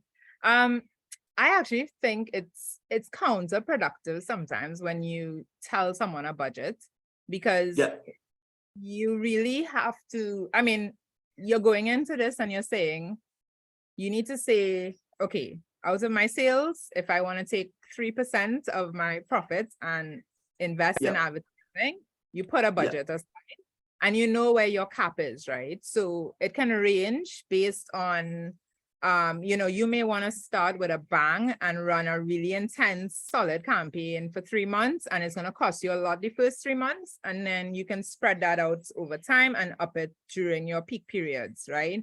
So those are, but you have to be comfortable along the way, because when you measure the success of things, you have to say, okay, well, this investment was so worth it because look at how many conversions I got, look at how many sales I got. So there's this direct correlation to that. And it's not that spending more money means that you are going to be successful. It's really about, are you spending the right amount with the right person, right? So it's speaking to your audience, it's constantly speaking to who's really gonna care about the fact that I handcrafted this chocolate bar, or who's gonna care about that this coconut was cold pressed and naturally, juiced. So I guess another way of asking would be, okay, right now when we look at the second assignment we do in this pricing sheet that we did, like, actually we have 15% dedicated to market. So we price in the spend that we will have on our advertising, and right now we've just put it at 15%. That's kind of a ballpark number that I felt was somewhere right. It could be way higher though. So I think that's also something I would like to know for the food sector. Like, what do you think is a reasonable share of your ad price to invest in ads? Yeah, I mean, it's obviously there are different strategies, and are you hearing me? Now you just broke off a little bit. Yeah, maybe let's try without the camera. Are you hearing me? Yes, you're there.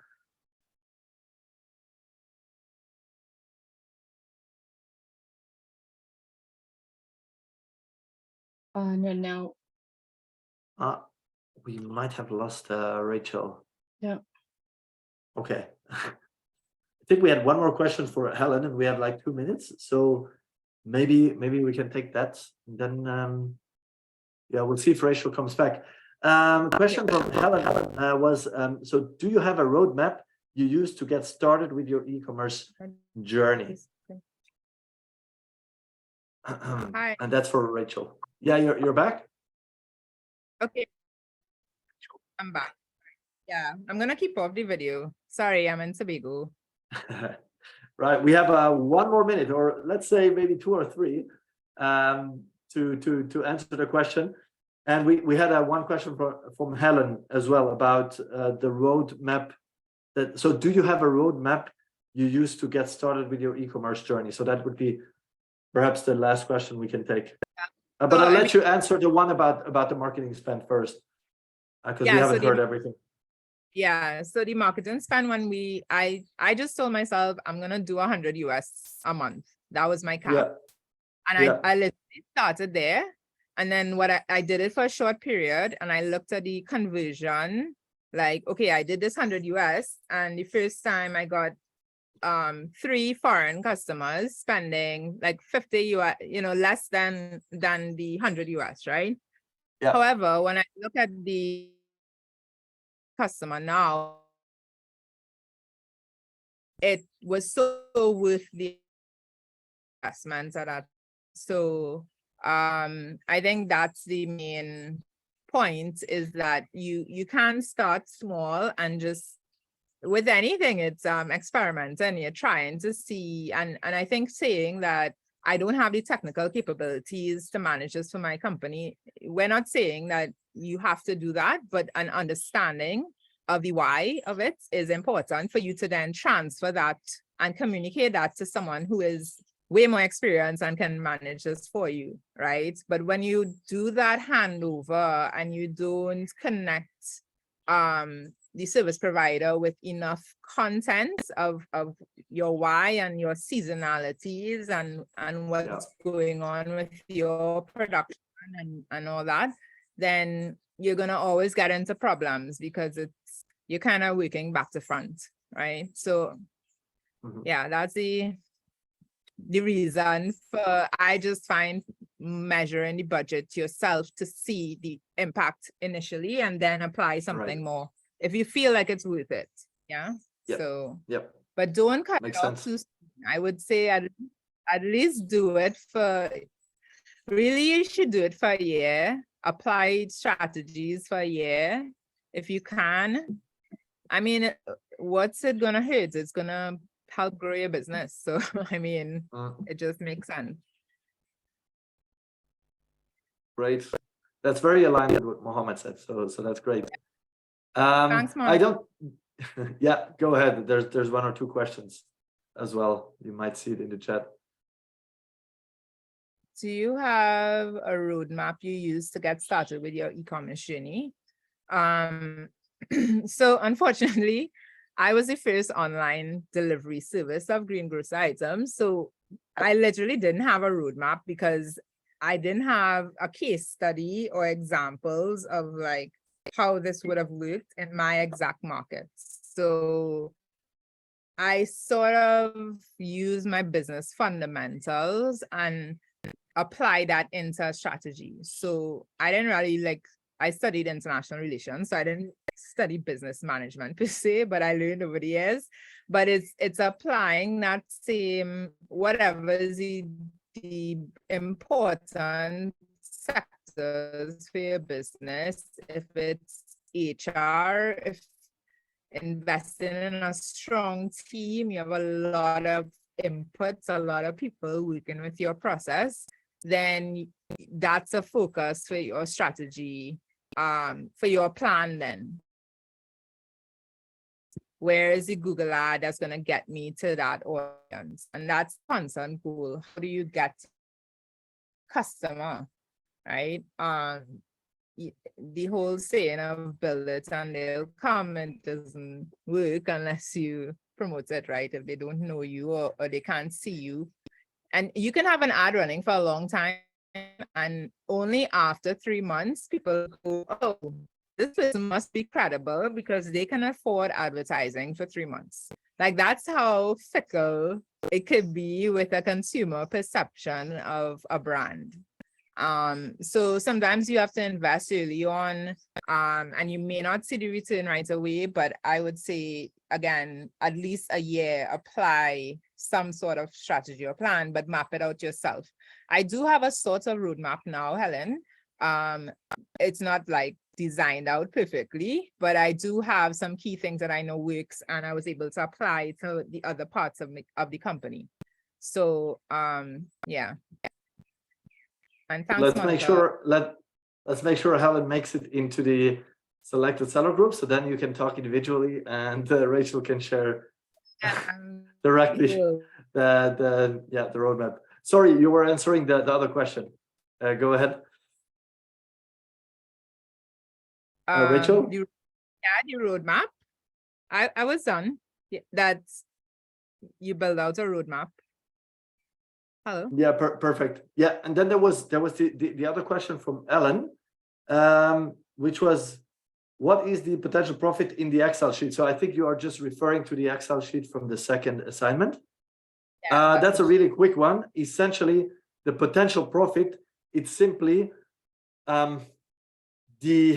so we're taking your cost base, and then the potential profit is the gap between what your cost base is and what the market can give you for your products. So if your cost base is $70, but you could sell for 100, then like your potential profit is 30. I hope that makes sense. Yeah. And then the last one is for you, Rachel, from Michelle. Company now, and Michelle, how many are in your company now, and how many did you start with? If you started already, I already missed. It's okay. When we first started, it was just me and my business partner, so 2 people. And we have like a full team of about 17 people now.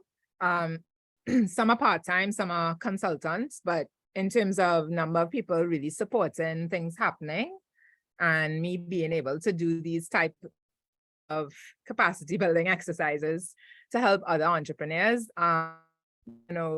it works because I capacity now, because I have to be able to. I mean, it's hard when you're, but when you find someone who can really add value, I think hold on to them. Very nice. I think those are nice closing words. We're Yes. slightly over time, just about 6 minutes over time. I don't think I want to hold, hold the people in the session any longer. I think what I would say, key thing for you guys to know, we have our last webinar tomorrow, which is going to be a practical session. And what we're going to do is we're going to finalize the store, right? After we did the storefront and we uploaded the first products. Now it's about just taking the next steps to have the store, as I said, like 80% ready, I would say. So we add store policies, we configure shipping, we just make sure like that the key things that you need to know have been covered, and all the more detailed things can be covered individually later. But please join us tomorrow at 9 a.m. to do the practical session.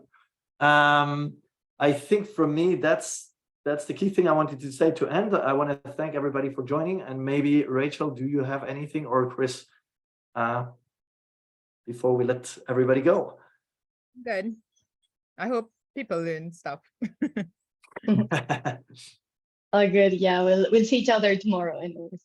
And if you have questions on assignment 2, we can also discuss tomorrow. Yeah? So we'll have a good day and see you tomorrow. Bye-bye.